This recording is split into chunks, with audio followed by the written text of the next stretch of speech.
This time I would invite to the stage Steve Tardif as well as Eli Wall to introduce Ric Franks. Good afternoon. My name is Eli Wall, and I'm a senior at Brewer High School. I'm currently a member of the football, basketball, and baseball programs here at Brewer, and I'm the co-president of the Student Athletic Advisory Council. It gives me great pleasure to tell you about Hall of Fame inductee Ric Franks. Mr. Franks was a talented multi-sport athlete who excelled in football and baseball. On the gridiron, he played every varsity game his junior and senior seasons, 2 ways, excelling on both offense and defense. A great blocker with excellent speed, Mr. Franks was a powerhouse at defensive end and linebacker.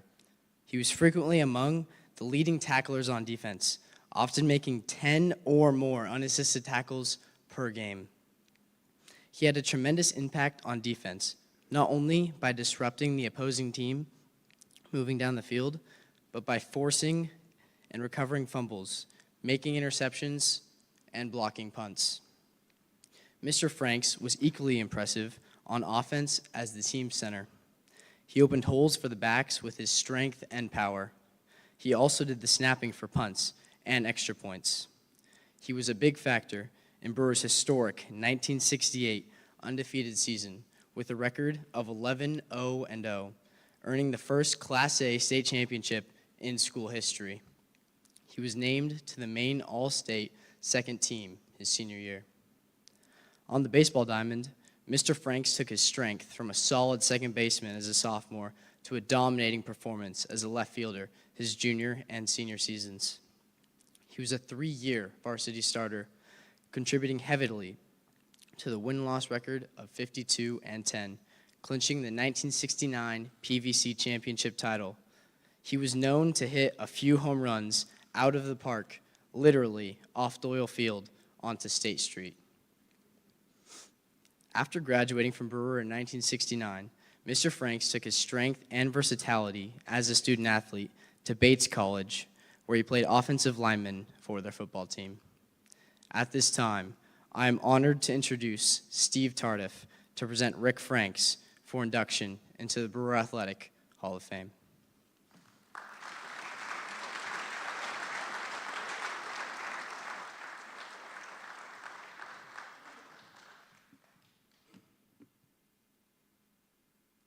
Need these.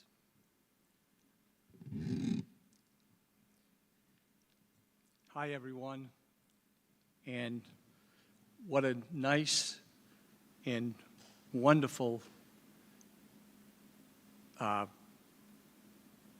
introduction we had, and I'm so happy to see as many people here as there is supporting this. Hopefully, these presentations will be well received and will show how each and every one of these people have deserved to be in the Hall of Fame.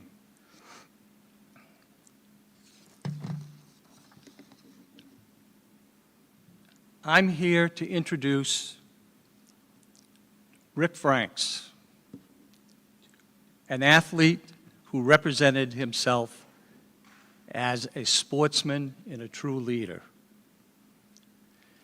I've been friends with Rick since we've been 8 years old in Little League.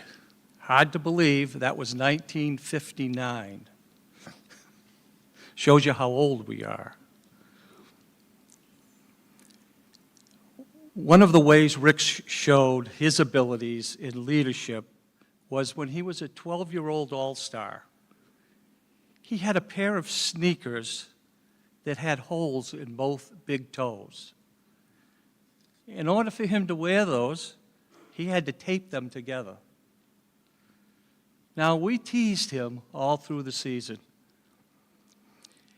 and to get a new pair. But his response was, "These will be fine." And he had hit several home runs before getting a new pair the following year.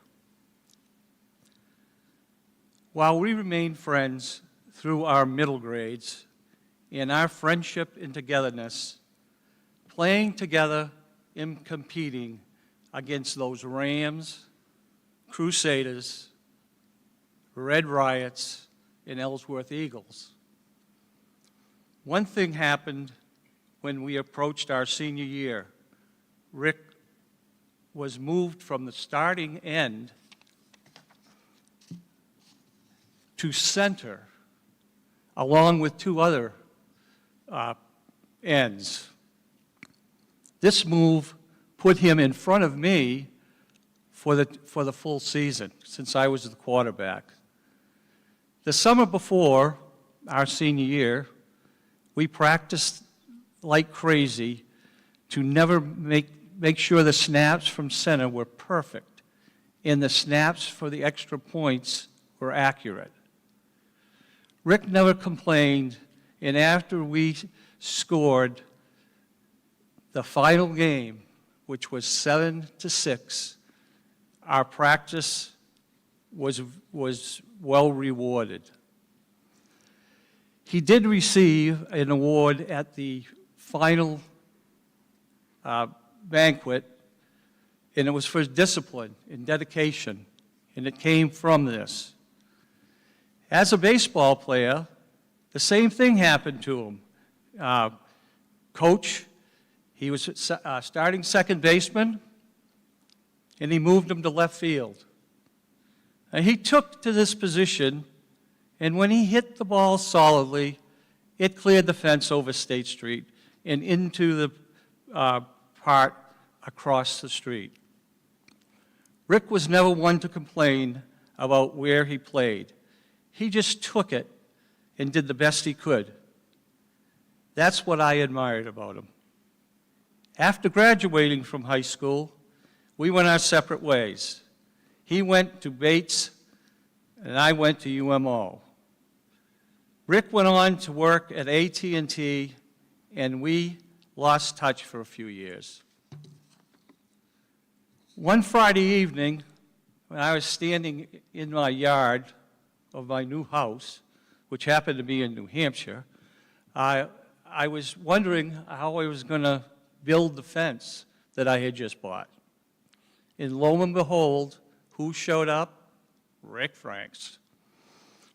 And I asked him what he was doing, and he just said, I just wanted to help.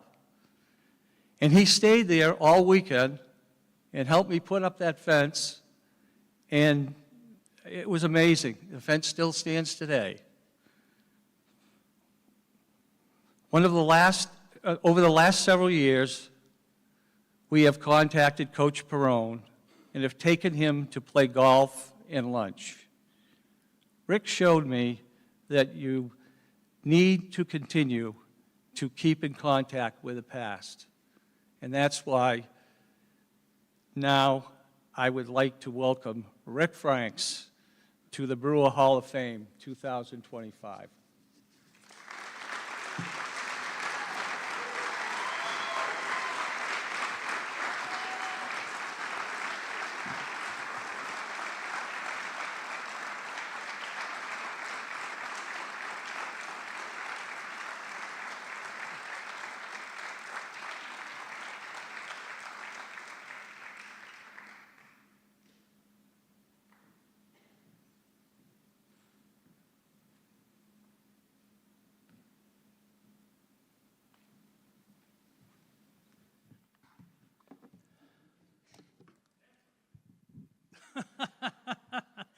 Who's blind out there?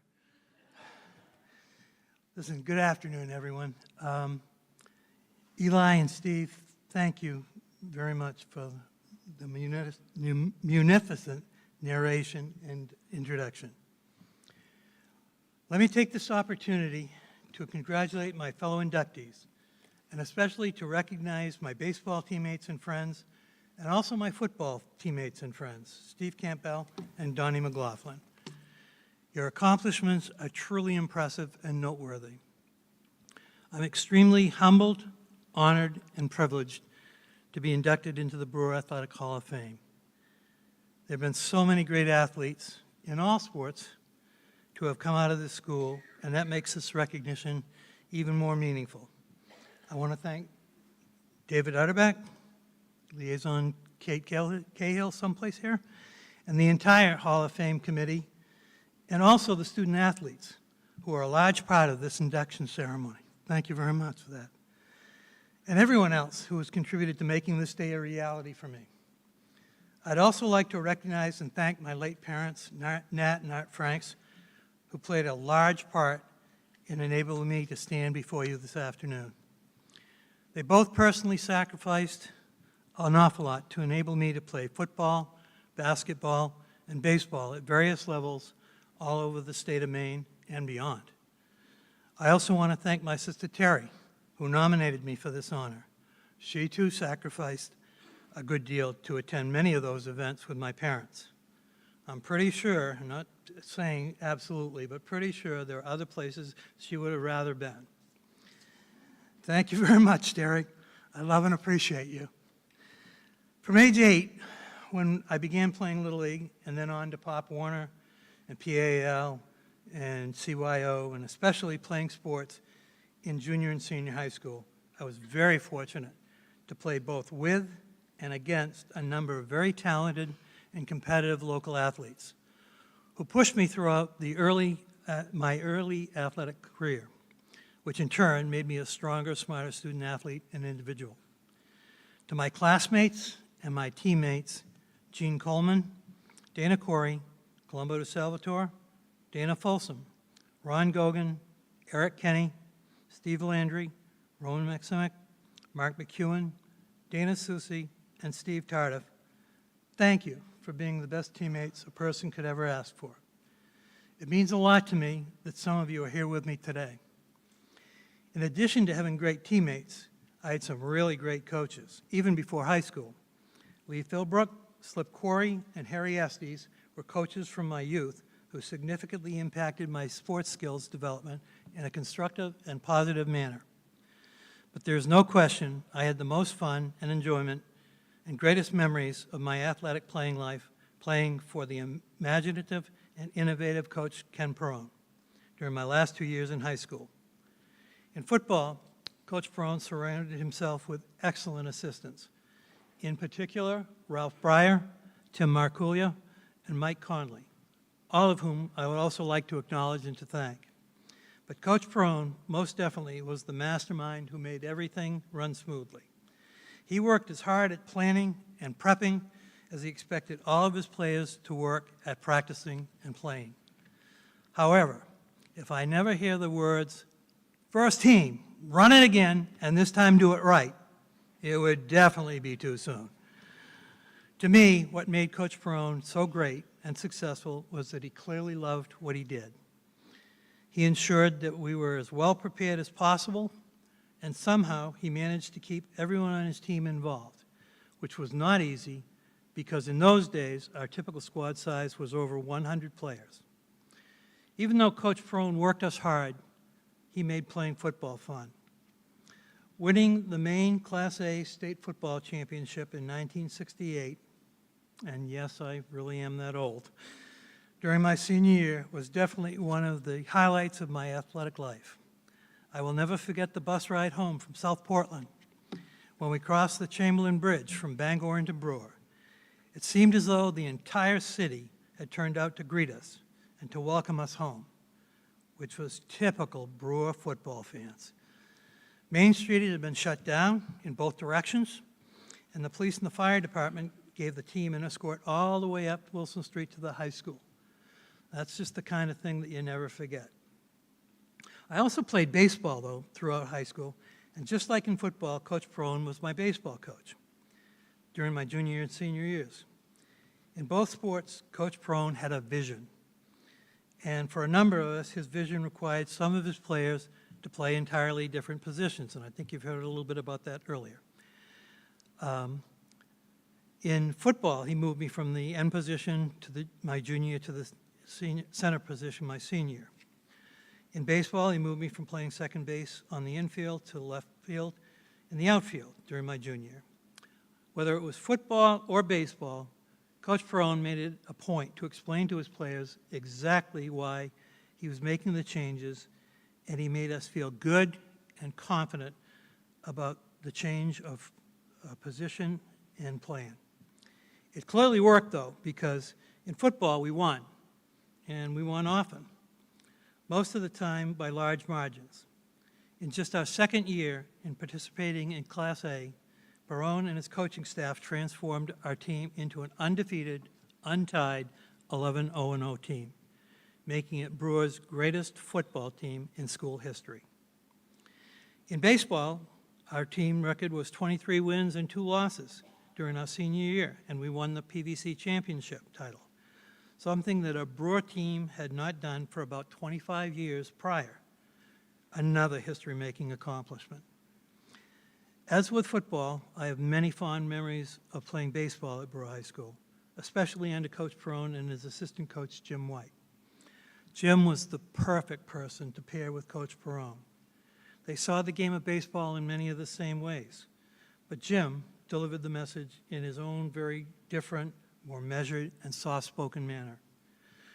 Whether Jim was coaching senior Little League or at the middle or high school level, he continually stressed fundamentals every day, all day long. It was the backbone and the foundation of the successes of many supremely talented Brewer High School baseball players over the years. And for that matter, me too. As I reflect on my time at Brewer High School, I realize how very fortunate I was to have been coached by 2 extraordinary men who are both positive influences in my life. I am forever grateful to Coach White and above all to Coach Perone. To this very day, I regularly talk to Coach Perone on the phone, and I see him as often as possible and as frequently as possible, given our geographically dispersed and far apart locations. But I truly, truly enjoyed my time as a student at Brewer High School, both in athletics and in the classroom. I have many fond memories of those years, and I had many, many satisfying experiences and rewarding experiences there too, such as being class officer multiple times, being on the student council for 4 years, being a member of the Key Club, being a Boys State delegate, and being elected Senate president there. That was cool. Being a member of the National Honor Society, and of course, my very favorite, being a Winter Carnival King. I'm very proud to identify myself as a Brewer witch. Today, if I were to share just a couple of words of wisdom with the student athletes here in the audience, it would be 2 things. First, be open and willing to accept a new role on the team, switching positions or events if that's what the team needs. Coaches tend to see the larger picture, and often they see something in you, a quality perhaps, or an ability that if allowed to develop and given the right circumstance, can potentially open doors for you beyond anything you could ever imagine, as well as help the team in positive ways, like winning. And secondly, multi-sport participation fosters a broad range of capabilities and a more balanced approach to sport overall. The benefits of playing more than one sport, if you're capable, are vast, offering physical, mental, and social advantages to young athletes. Thank you again very much for this honor. I couldn't be more proud, thankful, and appreciative, and I will treasure it for the rest of my life. Also, thank you all in the audience here today. I appreciate it. Thank you here for coming and for supporting your school and for supporting your young athletes. Your support is very much appreciated. Thanks, and enjoy the rest of the day.